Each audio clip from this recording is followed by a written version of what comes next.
This is The Guardian.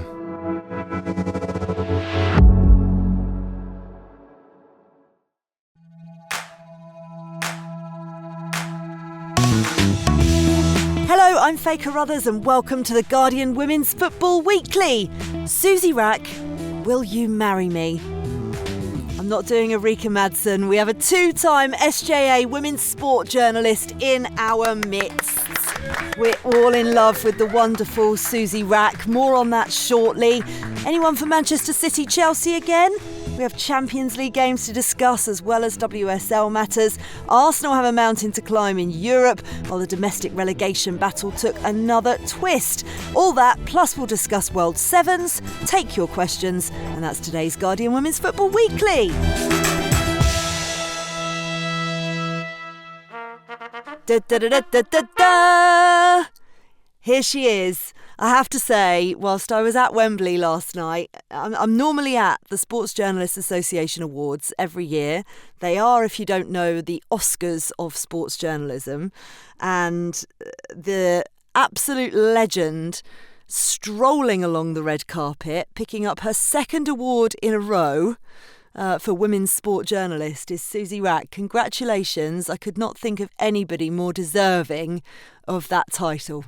I can. Literally, when I saw the shortlist, I was like, every single person on that list could legitimately win that award, which sort of makes it slightly frustrating that they're all concentrated in that award and not spread out across some of the other awards as well and in numerous categories. But yeah, I think every single person, I would not have been sad to lose to any of them, and that shows the strength of I was going to say women's sports journalism. Literally all of the shortlisted ones except one were football journalists, so it's a strength of football journalism, and also the focus on that as well, which is a bit of a shame too, because Fee Thomas from the Telegraph was on there, who does a little bit of football but everything else, and why is she the only one on there who's representing non-football as well? Anyway, that's my rant. But yeah, it was lovely.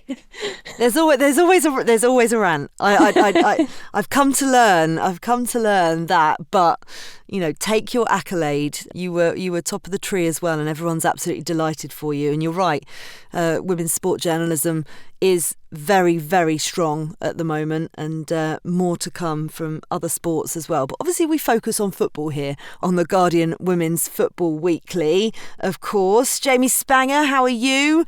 Delighted, no doubt, that we don't have to talk about Australia. I'm good, Faye. Very happy that it's not quite the international break yet, so I'm clear of all questions about the Matildas. But yes, good. And Suzy, congratulations. Please pat yourself on the back. More credit deserved. I know. Tell me about it. Honestly, listen, if anyone's going to pat you on the back, I am your biggest champion. Chris Paouros, though, she makes up songs for people. So, oh God, don't get us started. I'll have one by the end of the show. Right. By the end of the show, do you reckon we'll get another 90 minutes worth of Manchester City Chelsea? It feels like, they're just trying to cram it into every single schedule they possibly can.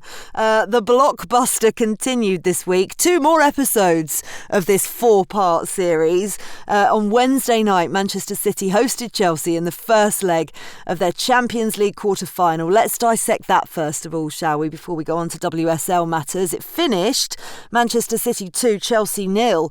Bit of revenge, possibly, for City after their Subway League Cup final defeat. A second-half brace it was in the end from substitute Vivianne Miedema. Crucial victory, actually, for Manchester City, Suzy, wasn't it? And they did kind of come into the game with some big concerns. Bunny Shaw and Ioba Fujino both ruled out with injury. But what did Nick Cushing get right in this match? Yeah, and you add that to Lauren Hemp and Alex Greenwood, and they're light, right? They're really light. But they were brilliant. It was one of the best performances I've seen under them. You can't bet against a team that has Vivianne Miedema in it. She's just so unbelievably good, composed. I think that the thing that Nick Cushing got right was to leave her on the bench, which I think a lot of people were surprised at given the injuries. Obviously, she's had her own injury problems. So, when you've got this number of games in this many days, you have to be quite tactical about the way you use her. But I think most people would have thought she would have started the game and maybe come off after an hour or something like that. To bring her on was just very, very intelligent, and she was the difference maker, and just provided the impetus, and Chelsea couldn't handle her at all. So I think that's where Cushing got it right. And yeah, I don't think many people would have predicted that. But it was just a phenomenal performance, like all round. They were just so battling and yeah, really, really deserving of it. Yeah, Nick Cushing alluded to the fact that Vivianne Miedema was not particularly happy at not starting, but she gave a masterclass when she came on, Jamie. How did she change the game? She did, didn't she? I just thought, again, like going back to what Nick Cushing said, it was such a brave managerial decision from him because, like Suzy said, it's Vivianne Miedema. You know that she's going to make an impact on the game, and when you're missing these key players, it almost seems brainless to leave her on the bench. But it felt like she knew her role. She knew exactly what she needed to do when she came on, and I think a lot of fans over the last few years have been crying out for it, like to say that you're a natural number 9, Viv. Like you don't. I know you want to kind of drop her into the midfield, but when she's playing 9, she makes such an impact, and we saw that. Like I just thought Man City absolutely outclassed Chelsea, and I think there's a lot of big shout outs we need to give to Lily Murphy and Gracie Pryor as well, because they're young talents for the Man City team, stepping into Lauren Hemp and Alex Greenwood's places and showing up against a team as strong as Chelsea, the plethora of talent they have across the squad. So when you have a player like Vivianne Miedema, you know that's going to make the impact, kind of raises the levels of everyone else, and I just thought Man City absolutely outclassed it, and they were very deserving winners. Yeah, Chelsea weren't at the races though, which, we've not said all season pretty much, Chris.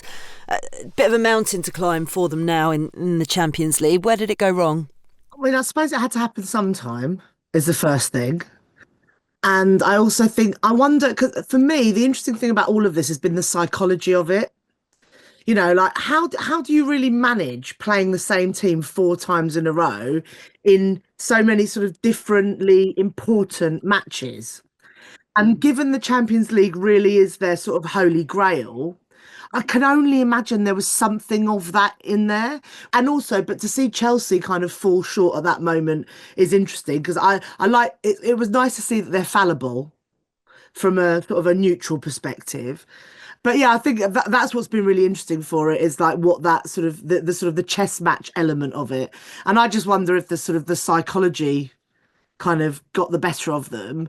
I also think there's something about, in inverted commas, new manager bounce. I know it wasn't his first game, but obviously, the cup final that was obviously, again, a big deal, a cup final. Chelsea came in and do Chelsea things and just kind of win it, sort of see it out.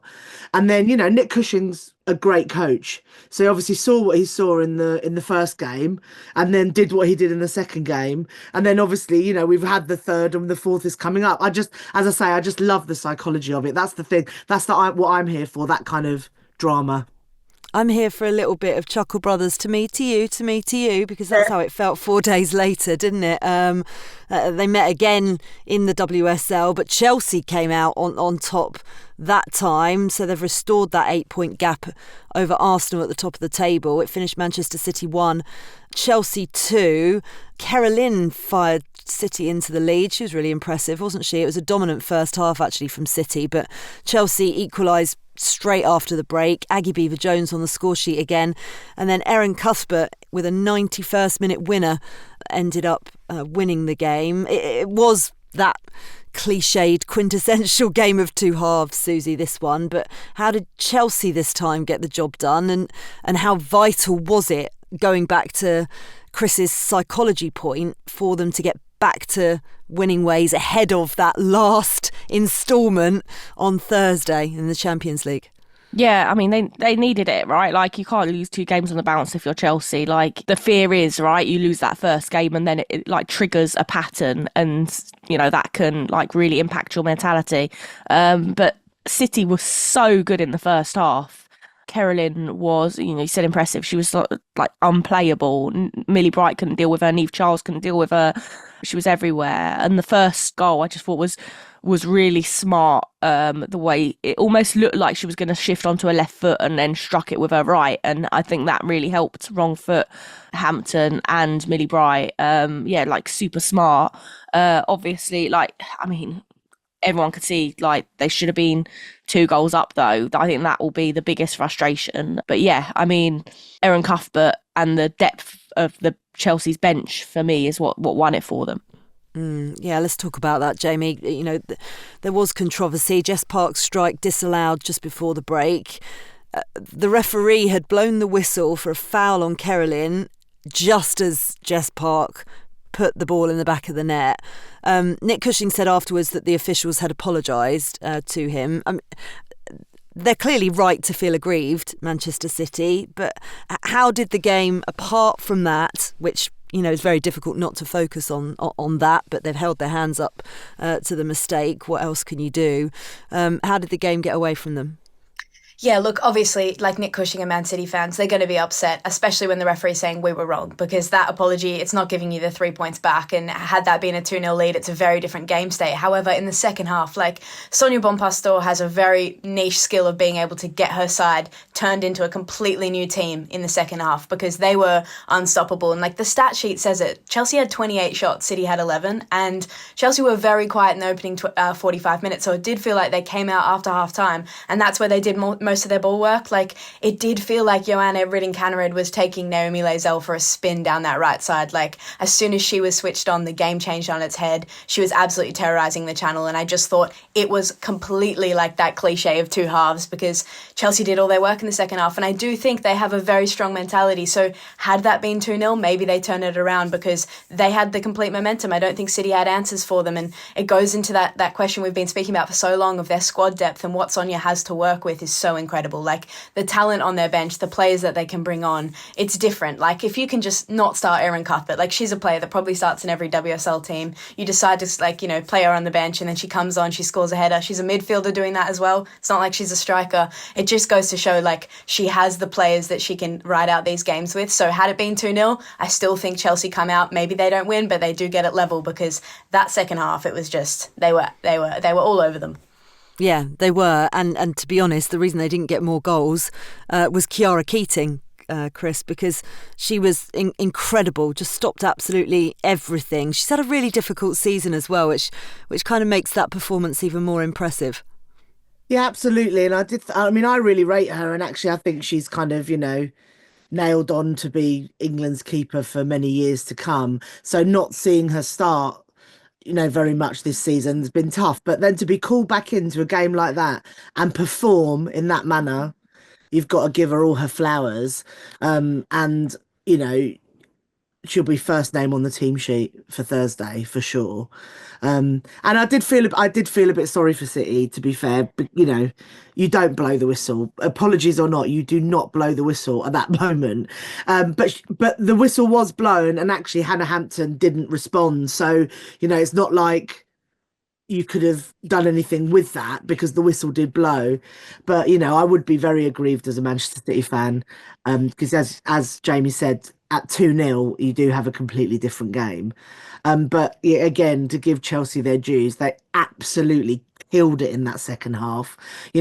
Managed to sort of, like you said, it's like one of football's greatest cliches, a game of two halves, but it was that completely different game. But for the rest of us, Erin Cuthbert coming on, we're just oh, man, no, what hope have the rest of us got?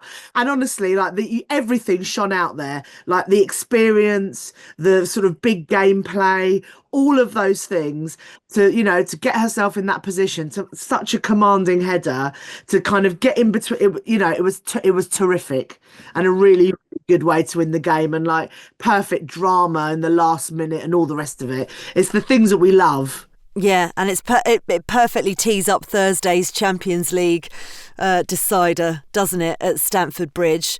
Manchester City coming into it off more injury issues. Of course, Chelsea have the momentum. It was interesting that Vivianne Miedema actually finished Sunday as a holding midfielder. That's how much they're struggling. How big a task ahead is it for Chelsea, or is, when you think about their performance in the second half of that league match, how small does a 2-0 deficit feel when they're on that kind of form? Can it feel like both at the same time? Because I feel like that is what it feels like. In that, City have been so good defensively against them over these few games, that you can't see them conceding a lot of goals. Obviously Chiara Keating was phenomenal at the weekend. The performance in the Champions League, the unit was really, really strong. And you feel like they're not going to concede. But then Chelsea just have this ability to be able to like pull rabbits out of hats, and they've got such depth in the squad, and they've got so many players fit. And when you're bringing on the likes of Kat Macario and Erin Cuthbert and players like that, if you're not starting them, like there's just me official, like there's just so much depth there. Like I think they've probably got the easier task in a way of the two ties for the English sides in the Champions League at the moment. Well, that was weird because there's 3 English sides in Champions League and 2 in Playoff. Anyway, you get what I mean. Between Arsenal and Chelsea, who have to overturn deficits, I think Chelsea actually have the easier job at the moment, which, like, if you had asked me that sort of before this weekend, I probably would have said it was the other way around. Well, let's talk about Arsenal, shall we?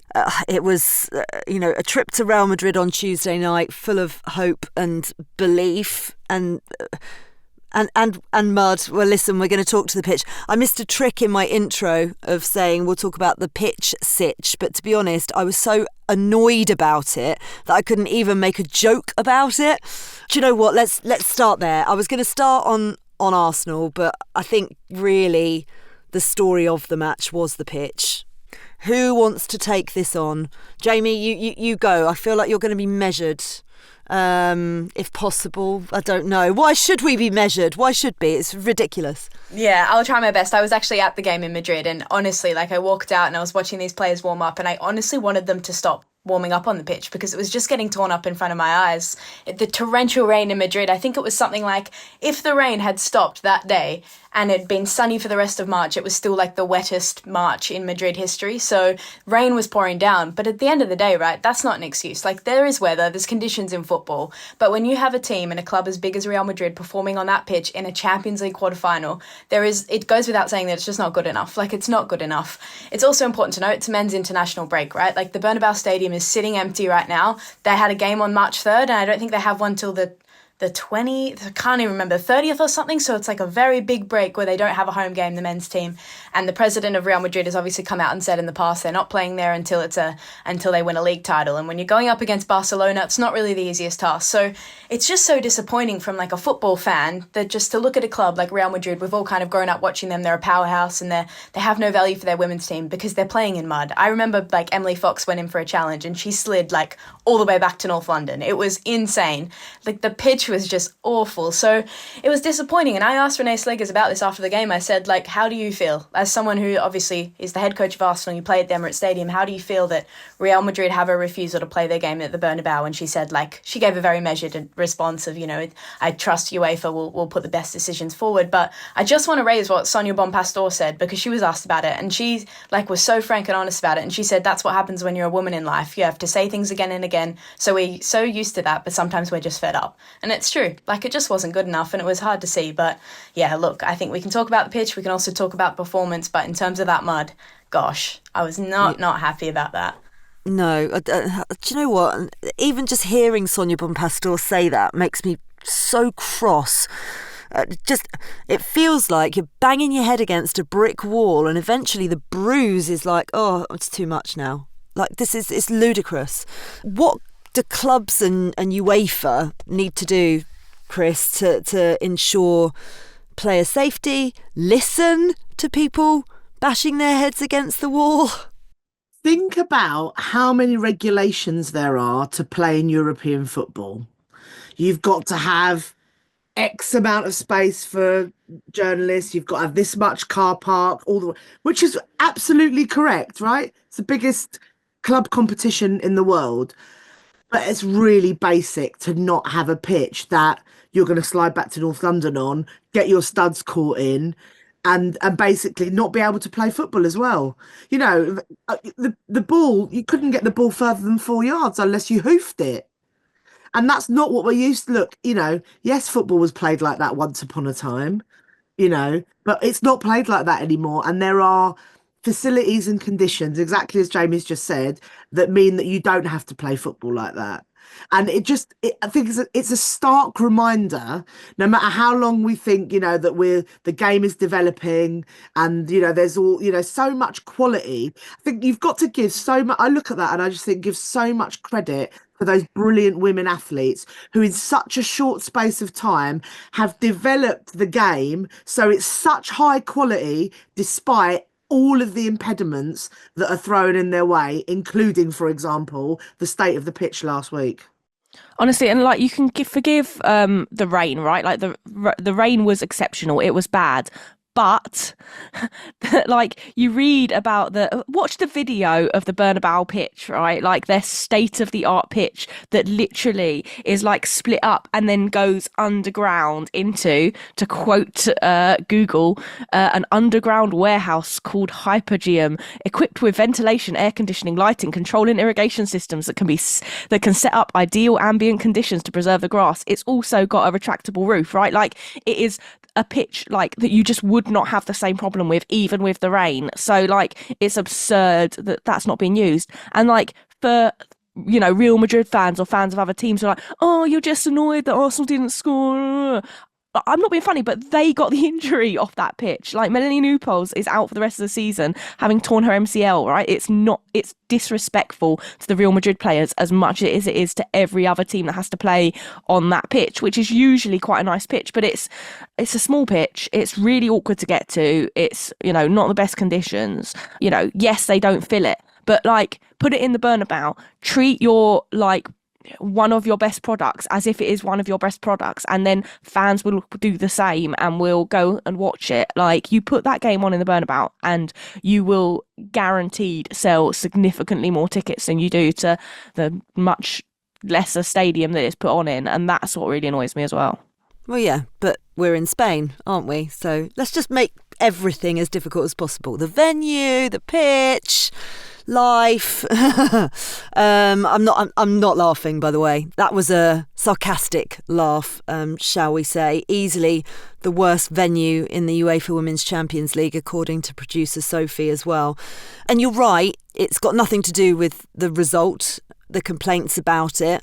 Real Madrid were playing on exactly the same surface and they did win the game by 2-0. So just quickly on the game, Suzy, because we're then going to speak about Arsenal's WSL win over Liverpool at the weekend. But where did it go wrong? What do they need to do? For Arsenal, the pitch is an excuse, right, to a certain extent, in that like they could not keep the ball down. It's the way they like to play. It's they move it really well, but you need to have a plan B, and they didn't have a plan B. That's the issue. Real Madrid played well on that pitch, and they've shown that they can, play well on pretty much any surface. But it was really disappointing with such dominance for them to not score, just not be clinical. It's 13 shots to 5 in Arsenal's favour, 28 touches in the opposition box to 13. They should have scored, and a lack of consistency in being clinical is something that Arsenal struggled with slightly perennially. So that's a problem they need to sort out. They have the pitch as a bit of an excuse, but you have to have a plan B. You can't not have a plan B. Yeah, so that game under the lights at the Emirates on Wednesday, Arsenal against Real Madrid.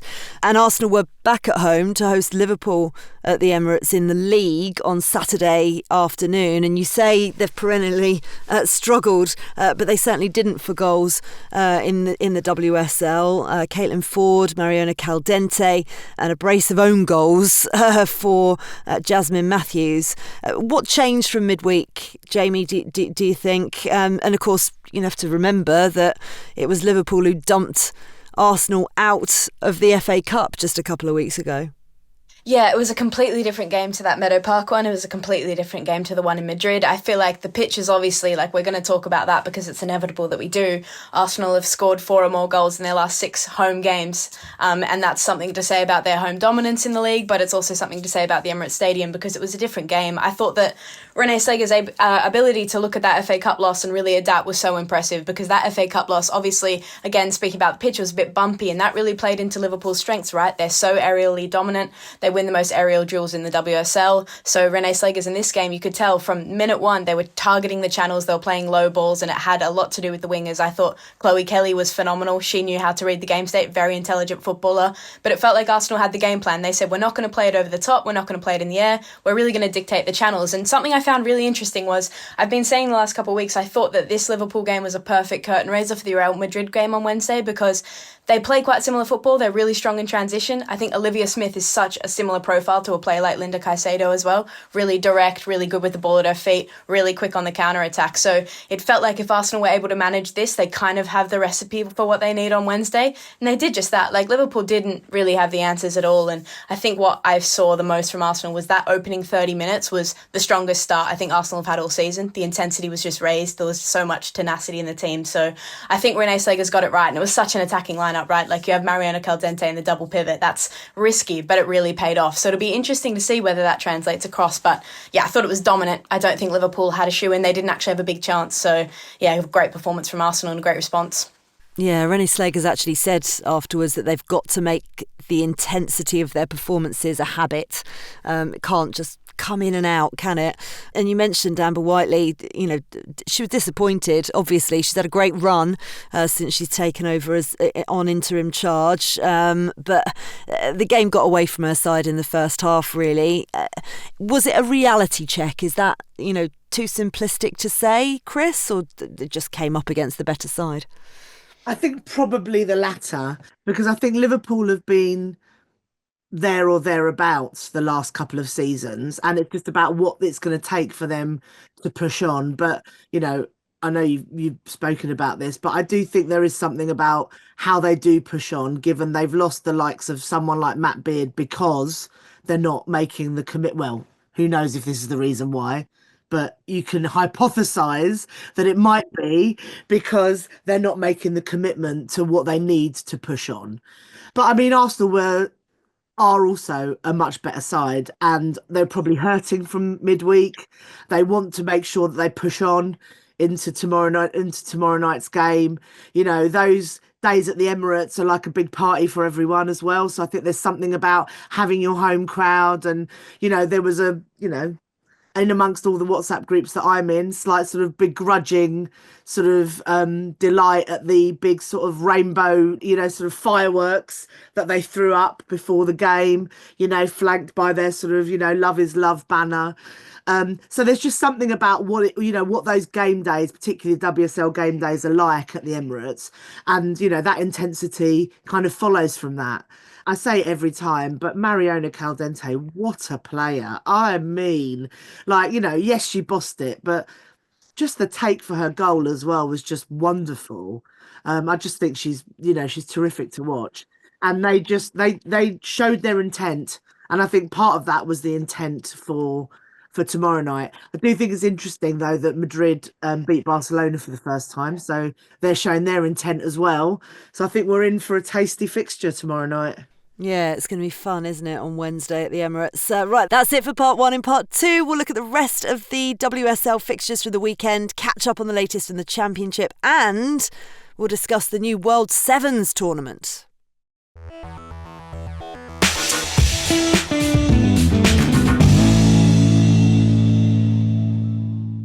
Welcome back to part two of the Guardian Women's Football Weekly. Right back to the Barclays WSL action. Crystal Palace's win last week had pulled Leicester right back into the relegation fight, but fans were treated to a 5-goal thriller. The Foxes held off a Brighton comeback to secure a huge 3 points at King Power Stadium, giving Amandine Mikel's side breathing room again. It finished Leicester 3. Brighton 2. They went into a 3-goal lead, Leicester, as well. In the first half, Shannon O'Brien, Sayori Takarada and Shana Chosanote on the score sheet, but Brighton responded after the break with goals from Madison Haley and Fran Kirby, meaning it ended with a very tense finish. The Foxes actually had just under 30% possession, but they created the same number of chances as Brighton, 15, but registered one less on target, 6. How pleased will they be with that performance? I mean, it was just a really efficient performance, right? Like, really clinical, really efficient, and like really satisfying to watch. And it shows what happens when they get, like, you know, players back from injury and the difference they can make. And that Amandine Miguel is, you know, a good manager, and was just really struggling with the weight of those injuries to their forward line in the first part of the season. I thought it was interesting, not to, you know, dwell on pitches, but they won 3 and 7 and are unbeaten in their last 4 home games, and they play at the King Power every week. And that was something that Miguel praised afterwards and said that if every club played in a proper stadium like this, maybe more people would come. There are some nice training grounds in England, but it's not the same, blah, blah, blah. And like, I think that plays a part too, right? When you're starting to sort of build a real momentum at home, that can make a huge difference. And yeah, like they just super clinical. And that's what, not many teams necessarily doing a lot lately, particularly sort of further towards the bottom of the table. Yeah, Brighton's poor away form continued. I mean, the game was pretty much wrapped up in the first half, but they showed resilience getting back into it, didn't they, Jamie? But how frustrated is Dario Vidicic going to be with their inconsistency this season? Yeah, it does feel a little bit like that. And I think I was at the Spurs-Brighton game last week and I spoke to Dario after the game and he kind of said it does feel like this is turning the corner, especially in terms of away form, because before winning at Brisbane Road, they hadn't won an away game since November. So it's been a bit of a tough, turbulent period in terms of travelling. And I think, look, as you just said, like, playing Leicester City at home right now, it's not an easy task as well. So for Brighton, it just feels like this is an experimental year. I think they came out of the gates really, really strong this season, and there was a lot of high expectation on their squad. They obviously have shown real ambition. They've signed Nikita Paris, they've signed Fran Kirby, these kind of ceiling raiser experienced players to lift those younger players. So I think Brighton will be frustrated. They'll rightfully be frustrated because they're a very solid team, and we've seen Leicester struggle a little bit. But I think it's just about kind of giving it this season, implementing the philosophy. We know that there's an attacking style of football that Vidicic wants to play, and I think he's got the foundation of the players to play it as well. So it's one of those games that, look, if Leicester are going to take their chances, even though they're not in the lead of possession, then sometimes football runs that way. I think he needs to pride his players on the ambition and the tenacity to come back in the second half, and at least, you're looking at a 3-0 mountain. They've come back and they've dragged back a brace. So, yeah, I think there's definitely positives to derive there from Vidicic. They're still fifth. They've still got, that top half of the table to sit in, but I think it's positive building block season as opposed to a season with a real goal to win silverware. Yeah, I know what you mean. Leicester will, of course, been delighted to see Everton's 3-0 win over Crystal Palace on the Saturday. It was comfortable in the end. Justine van Hevermaet, Sarah Holmgaard and Kelly Gargo on the score sheet. But this was the story of the game because Rika Madsen made a dream return to the pitch 4 months after giving birth to her daughter, which I still just cannot believe that. But the occasion was even more special. Not just she gets back on the pitch doing what she loves. Her boyfriend, Martin Thompson, got down on one knee on the pitch at full time in front of her surprised teammates. Spoiler alert, she said yes. Can you imagine? I always sit there and think, when people do this at football games, like, you must be 100% sure. Otherwise, you are in for a horrible, horrible afternoon. But congratulations to Rika and to Martin. That was lovely news, and congratulations to Everton as well. They were bottom of the table in November and now they're 7th, just 3 points off of Brighton in 5th place. This is what Brian Sorensen had to say. We've been fighting for our lives for the last 1.5 seasons in terms of our squad and availability, and always every game was okay, which 11 players do we have? Whereas now we actually have a squad. We can sit down and say, what does the end of the season look like? We're not far from the teams above us. So it's hunting season now. Oh, that is proper fighting talk from Brian. It has been quite a turnaround, Chris. It has, and you've got to give them credit for that because they did have a lot of injuries, exactly as you said. We sort of know that the rest after that top 4, it's a big mix and you don't know where you're going to end up. But for Everton to have done that, to sort of have turned it around so much, you've kind of got to give them credit for that. But as you know, I'm a fan of one of the teams in that mix, so it's frustrating to see them to be able to do that, because then it goes to show that it's possible. And I don't know their squad exceptionally well, but I don't, is it exceptionally better than all of the others for them to go on this run and all the rest of it? So, I'm interested to hear what Jamie's got to say.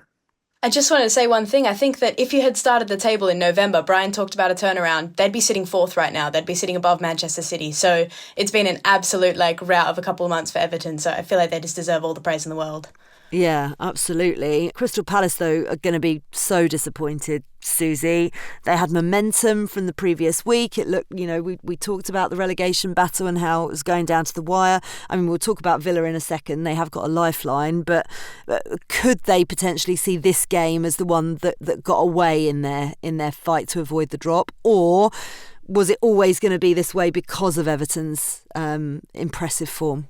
It would be hard for them to pick out one game maybe that got away, because they've had some really good performances, and like particularly first half of the season where they just could not string a performance across 90 minutes. They looked really good at times and took the lead in quite a few games before falling behind. So there's going to be a few that feel like they've got away, and they've got a tough run in. They've got 5 games left. They play Arsenal and Chelsea next, and then City on the last day of the season. So they're basically looking at their games against West Ham and Leicester as the ones that you pick points off, or maybe you can, if Arsenal manage to stay in the Champions League, or Chelsea exhausted from the Champions League and get past City, or City are in a Champions League final, whatever it may be, whatever combination of it could be, that there's distraction there and they could maybe get a point from one of those games. It's extremely unlikely though, isn't it? So you're basically looking at those games against West Ham and Leicester, and they're going to be critical. The fact that they're still in the mix though at this stage of the season, only 1 point behind Villa, is incredible really, and a testament to sort of the patience of the players, I suppose, and their fight, because plenty would get their heads down when you're sort of losing so consistently. Should they have expected to lose to Everton?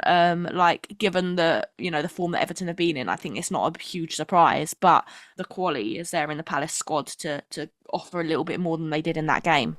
Yeah, that lifeline does come in the form of Aston Villa, who didn't take advantage at the weekend. It was a really poor performance actually at Villa Park on Sunday, comprehensively defeated by Manchester United. It finished Aston Villa 0, Manchester United 4. 2 goals from Elizabeth Turland, a wonder strike from Grace Clinton, and a goal from Leah Galton as well. And I think it's fair to say that manager Natalia Arroyo hasn't had the best of starts to life in the WSL. She actually gave a really honest interview to the BBC after the game, saying, I want to stay in this country, I want to stay in this league and in this club. I want to do my best. I'm finding it frustrating because I want the players to be brave, and it's not the best moment for them to be brave. It's good to talk about that because I'm just as scared as they are. I don't want to be the manager of a relegated team, but the reality is a possibility if we don't do our jobs. We're in the same boat, so we need to row harder, faster and stronger to make it, and I really believe we will make it. God, you can tell how much she's hurting there actually, Jamie, can't you? Yeah, absolutely. And you would be. And I think what the biggest frustration with Aston Villa is they're not short of talent in their squad. They had a really impressive summer window. They've got some real stars in that team.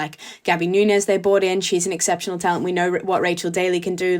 In terms of their forward power, it's so strong. And you've got someone like Missy Bow-Kearns that's struggling to start, which is so baffling to me because she was captaining Liverpool a year ago. So just feels like a very disjointed side. And that game at Villa Park against United, it looked exactly like that because they looked directionless. They didn't look like they knew what they were doing, what they were supposed to be doing. It just feels like for Natalia Arroyo, she needs this summer. If they can survive the drop, she needs this summer to look at this squad, really say, okay, what are we going to do with this team? Because it's not easy coming in and being thrown in. There's an interim coach and then you're thrown in as the head coach. Aston Villa have been, there and thereabouts with Carla Ward, and I think she got a little bit too much criticism. Maybe she was doing more than we thought she could. So yeah, I thought it was a toothless display, but if they can survive the drop, I just think that the manager deserves the summer to look at the squad and see where she wants to take it because the talent's there.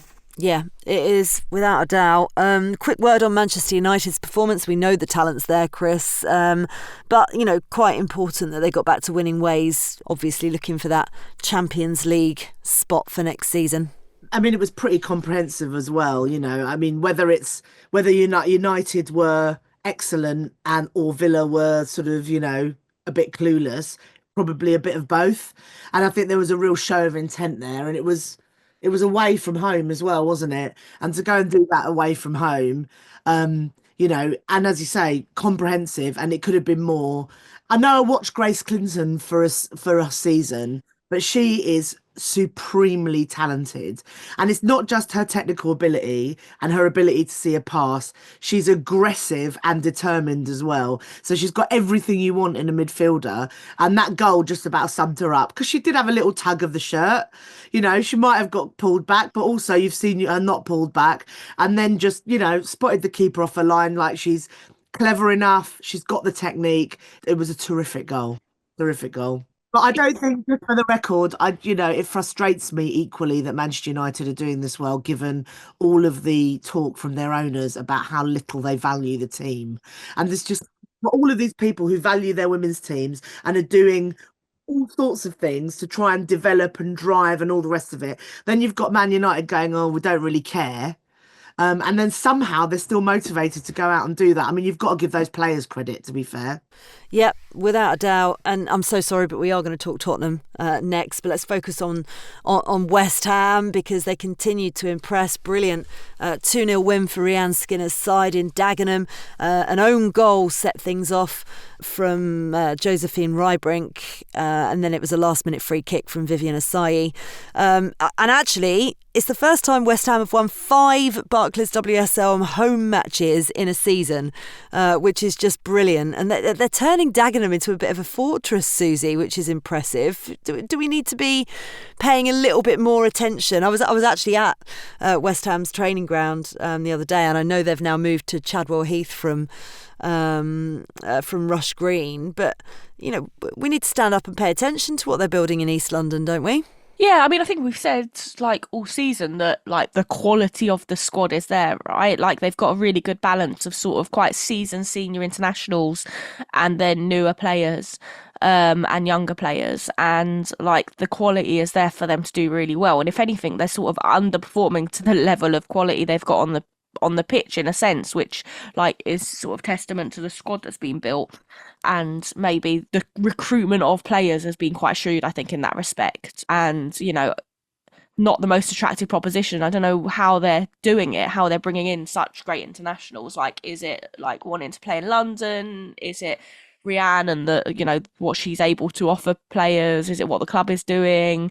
I don't know, but it's all working for them at the moment, and they just needed the performances to sort of match that quality on the pitch. Which, if ever there's a game that speaks to the phrase "lies, damn lies, and statistics," this one's probably it, right? Because Spurs dominated like possession, like massively. We're all over this game, like hit the woodwork twice, despite like kind of under 40% possession. West Ham come away with 17 shots to Spurs' 14. So like, in terms of like chances created, making the most of your time on the ball, and kind of being clinical in the right moments, West Ham thoroughly deserved to win. But like Spurs, and I'm sure Chris is like sat there literally kicking herself, like kind of how you can play kind of so dominantly throughout a game and walk away with a loss. Must be infuriating. Come on, Chris. Your our resident Spurs fan is literally just like, she's been sitting on her hands, waiting to go. I want to give you the build-up and rant. I did think about coming on and crying, Faye. And it was hard to find many positive things about it. The one thing I will say, and I don't think it got caught on Sky, sadly, is that one of the shots that went over the bar, I caught rather elegantly and then threw it back perfectly. I heard about this. How did you hear about it? I have friends in places. I pleased myself. Well, I have dreamt. I've been going to football for like 30 years, and the one dream you always have is being able to head the ball back. And sadly, it was just a bit like it just dipped too soon, but I did catch it quite well. That's good. I nearly had a ball to the face watching Luton Town at Dagenham years ago. My friend literally at the last minute did that saving push to the side, and it skimmed past the side of my face. It would have been a nose breaker. Okay. Well, I mean, it might have been behind the same goal because, of course, this is the Dagenham Stadium, right? I know, that's what reminded me of it.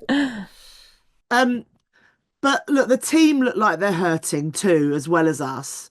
Not that that's any sort of positives, but I think at least they know. And I think the other, if you're really scratching for something, I think Suzy's just alluded to it there. We had more possession and shots on goal than we've had in a long time, so we created a lot. And then West Ham scored against the run of play, and then we were, etc., etc. But if we look at the facts, no one has scored from open play in the league except Beth England in 2025. No one other than Beth, an own goal, has scored anything other than a set piece since October, right? And that goal in October was Amanda Nilden against Chelsea, which, if you remember it, I don't think it went over the line. In 22 games, we failed to score 8 times. You're not doing their team talk next weekend, are you? Well, do you know what? Maybe we've got to flip it on its head, because before the game, Robert was saying, I'm not saying we will win our last 6 games, but I want to make sure everyone speaks about Tottenham and knows the way we want to play. I would ask the question, how do we want to play? It's not clear to me, and I watch them every week and watch every bit of content.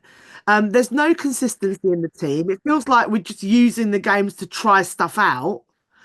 And if I don't know what the plan is. Do the players know what the plan is? Feels like some players are being frozen out and we can't work out why. I'm worrying about player management. I don't know.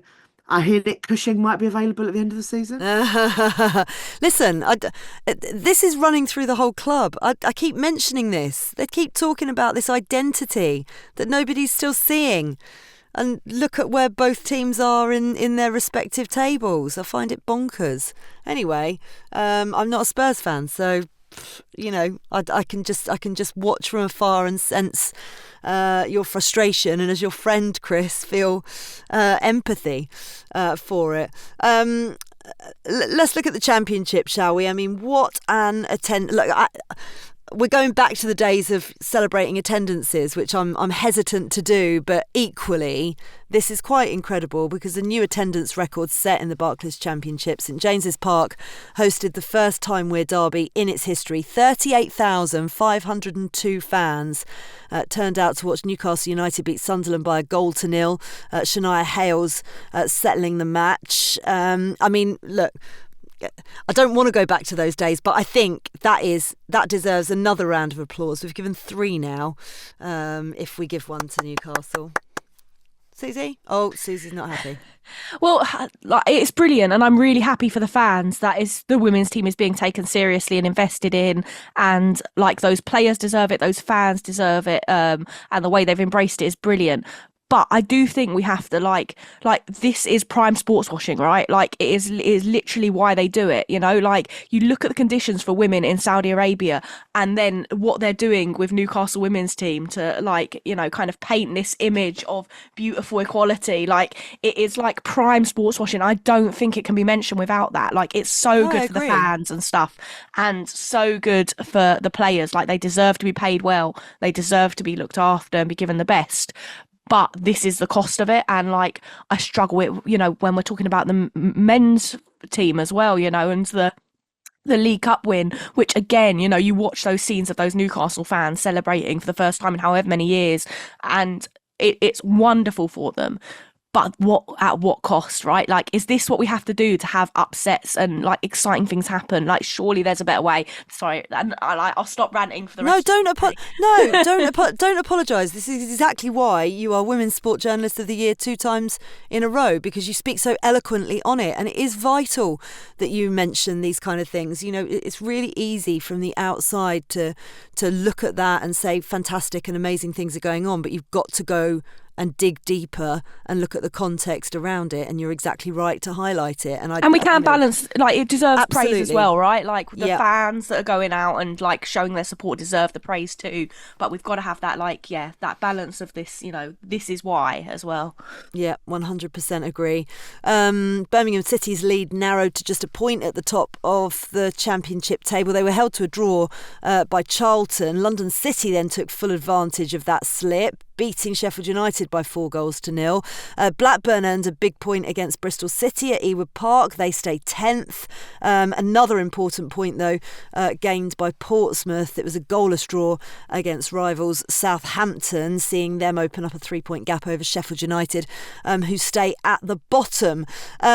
Just to focus a little bit on the FA Women's National League as well, Nottingham Forest picked up their first silverware of the season. They lifted the FA Women's National League Cup for the second time in 3 years. 2 goals from Charlie Wellings and a goal from Melissa Johnson gave them a 3-1 win over Stoke City in Walsall. Wolves then took full advantage of Forest's cup exploits with a comprehensive 5-0 victory over West Brom, which means that they're now level with their title rivals at the top of the FA Women's National League Northern Premier. And then just a nod to the Southern Premier, Ipswich enjoyed a day to remember at Portman Road in front of pop royalty.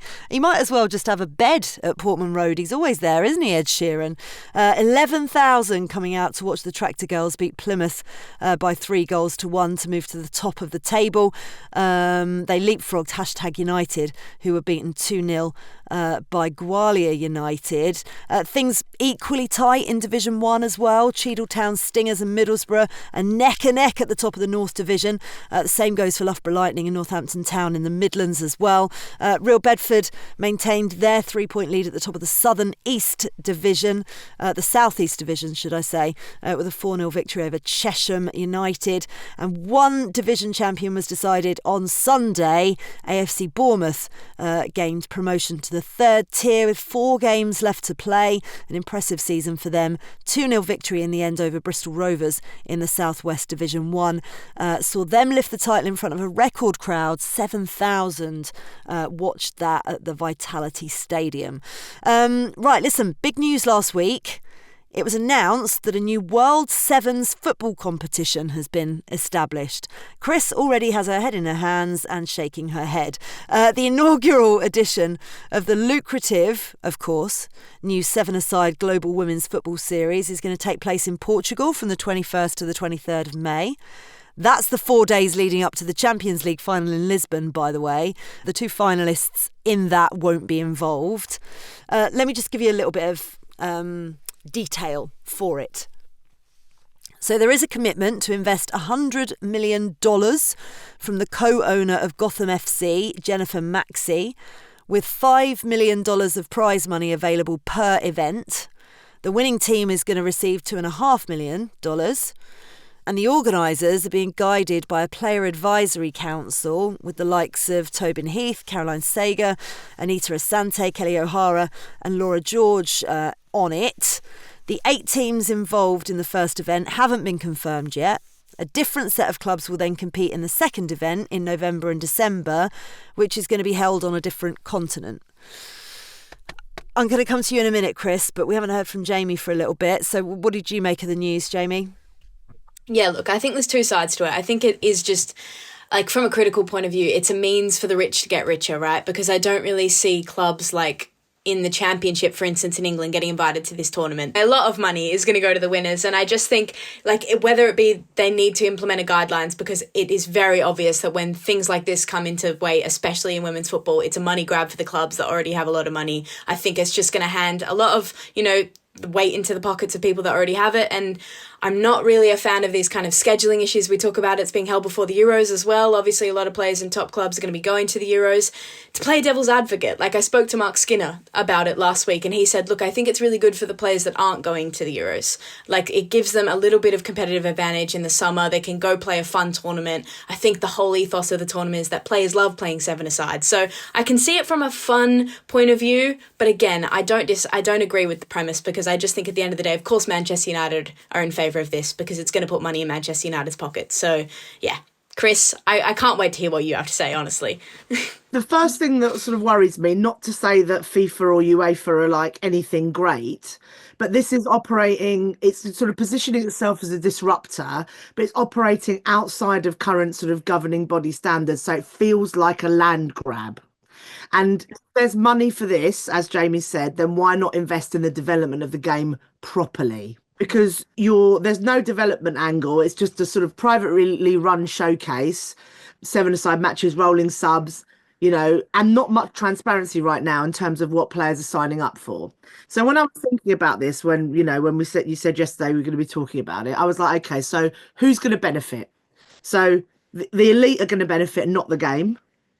So you've got top tier clubs with infrastructure squads and sponsorship deals already in place. So reinforcing their position and locking others out.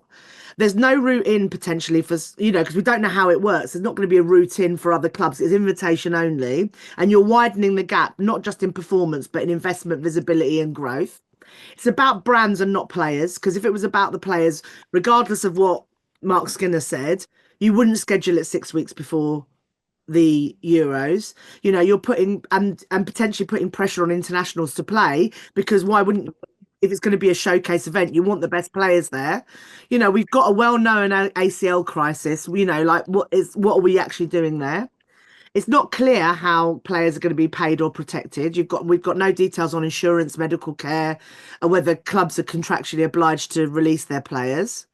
And obviously there's no link to a global football pyramid, national systems, and all the organisations that have been fighting really hard to grow the women's game from the ground up, to do it in a sustainable way.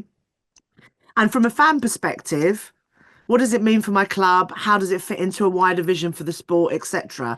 So look, everything, the fact that we're here, that we're talking, all of the things that we're talking about, and you said it, Faye, it's like we don't want to be in a situation where we're celebrating attendances. But we sort of still are, and we're still in a sort of momentum growing moment, which is great, and that's why that's here. But it's fragile. So if there's this much money sloshing around, but if it only flows to a few clubs, the pressure on the players gets worse. Fans are treated like passive viewers rather than stakeholders. We're going to lose what makes the game great. So we've got to be really, really careful about something like this. Because for me, if you're going to make a new tournament, it should support the growth of the game, not just repackage it. Because players aren't content, fans aren't just audiences, and development, not distraction, is what women's football needs. So there you go. I'm over. Yeah, I'm with you. And do you know what? All I can hear is, and we'll hear from Serena Wiegmann later on today with the England announcement, and I can just hear her constantly saying the schedule needs looking at, the schedule needs looking at. It's already congested, and then, oh, here we go. Here's another money spinner for you. Go on, Suzy. I agree with all of that, but I actually am a little bit more positive about it than Chris is, maybe, which is unusual for me, because I'm not a fan of, as I've made abundantly clear repeatedly, private finance investment in women's football generally. I think is not the way the game should be going. It's top down investment, etc. The idea that the money, well, yes, there's 100 million being put into it. That could go into the game elsewhere. I mean, to be fair, the Gotham owner owns Gotham and is putting money in there too. So I think there is a bit of a balance there. On UEFA and FIFA and it sort of being outside their remit, I think that's both a good and a bad thing, right? UEFA and FIFA are crap at running women's football, and I think there is a difference here. It is a sevens tournament. It's completely outside the remit because it is a completely different format. It's on a smaller size pitches. It's with smaller goals. It's different football, right? And I agree with all of the stuff about scheduling and things like that. But it's a player potentially playing 90 minutes across 4 days because it's 15-minute halves and rolling subs. So you're talking about really small amounts of football and small numbers of players because it's 7-a-side playing in it. So there's a lot of issues in that. Like I say, I'm not a fan of private finance. I agree with Jamie's point about it being the rich getting richer, and that the clubs that benefit from it are going to benefit very highly. You could argue that could drive competition and people taking it seriously. You earn more money from winning that than you do from winning the Champions League, which is pressure on UEFA, which I think isn't necessarily a bad thing. But one of the things that I do like is that it's different. And I think that there is a drive, particularly at UEFA level, whether it's deliberate or not, but across football as a whole, to mirror the men's game. And I like that there are people thinking differently. I think that should be in more formal channels potentially, but I like that there are things being done to make the women's game unique and like a little bit different. And I think it'll be quite an exciting tournament. I think it will exist completely outside of sort of, you know, the game as we know it, so to speak. Like, but obviously some of the players will look the same, the clubs, brands come into it. But, you know, you're talking about something that not many people are able to do, which is like it's clearly targeted at younger audiences, right? Like short format, fast, technical. We've spoken for a long time about how technically good the women's game could be when you've got players coming through from youth level to the top in proper professional environments, in that you have to be technically good to be a female player because you've not got the same physicality. And sevens-a-side football really like speaks to that like technical quality. So it could actually be something that's really exciting and attracts people to the women's game. I like things being done differently and thoughtful. Is this the right format? Like I say, I don't like private investment in football, full stop, in men's and women's. Like, I'm opposed to that generally. So whether this is the right format is another thing. I agree with everything that both Jamie and Chris said, but I would like to see more out of the box thinking within women's football, but done on a more sort of holistic and grassroots basis as well. Yeah, and that's the key point, actually. You know, we can't all sit here and say, let's think out of the box, you know, let's think differently, let's be innovative, and then when someone is innovative, hammer them for it and you know, criticise, because actually, you know, short form versions of other sports, I'm thinking, you know, rugby sevens, the unrivaled 3v3 women's basketball league in the USA, they've all, you know, gained eyeballs, given success, and we want eyeballs on the game, don't we? From whatever, you know, it can lead into avenues and spill off little tributaries. You know, I think there's something in it. I think let's wait until we've got a little bit more detail and perhaps see the first, you know, version of it and see whether or not it does, you know, potentially drip down into lower levels of the sport and in terms of bringing eyes on it, but something to watch. That is. I hope I'm wrong. Yeah, I hope you're wrong as well, Chris. I hope you're wrong. I genuinely do. Yeah. Listen, Sarina Wiegman's going to be announcing her England squad this afternoon ahead of their upcoming Nations League doubleheader against Belgium. We'll delve into that next week because we've packed in so much today already. And Chris, as I'm about to say goodbye to you, you've messaged me saying you've made up your song for Suzy. Do you know what? Oh, no. It was never in doubt. Go for it. Only a couple of lines. She's Suzy Wrack, writes the truth and doesn't look back. Got another SJA in her sack. She's Suzy Wrack. Oh, yes. As someone who grew up listening to Oasis like religiously from the ages of like 8 to 14, that's pretty perfect.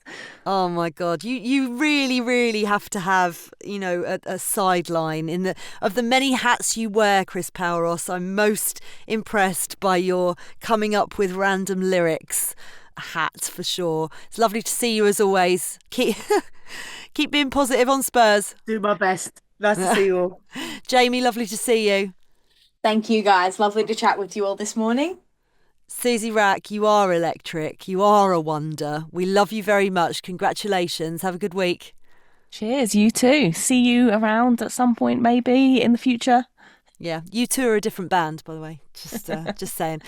Keep having your say by sending in your questions via social media or emailing us at women'sfootballweekly@theguardian.com. And as ever, a reminder to sign up for our weekly women's football newsletter. All you need to do is search Moving the Goalposts Sign Up. The Guardian Women's Football Weekly is produced by Sophie Downey and Silas Gray. Music composition was by Laura Iredale. Our executive producer is Sal Ahmed.